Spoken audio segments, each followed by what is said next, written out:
ଜୟ ଜଗନ୍ନାଥ ସାଙ୍ଗମାନେ, ଆଜି ମୁଁ ଭିଡିଓରେ ଦେଖେଇବାକୁ ଯାଉଛି ବହୁତ ସହଜରେ ଏବଂ ବିନା ପିଆଜ ରସୁଣରେ ସାଧା ମୁଗ ଡାଲମା କିପରି ପ୍ରସ୍ତୁତ କରିପାରିବା।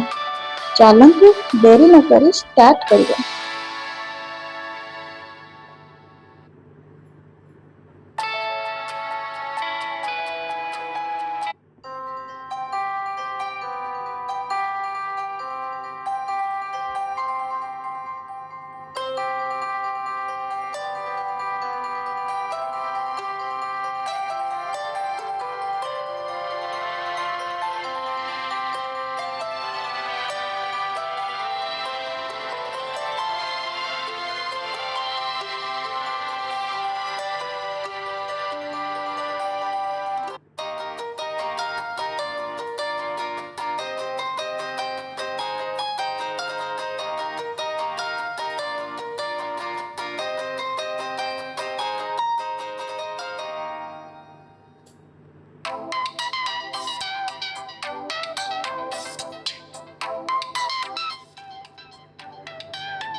ଭିଡିଓଟି ଭଲ ଲାଗିଥିଲେ ଲାଇକ୍, ସେୟାର, ସବସ୍କ୍ରାଇବ୍ କରିବାକୁ ଜମାରୁ ଭୁଲିବେ ନାହିଁ।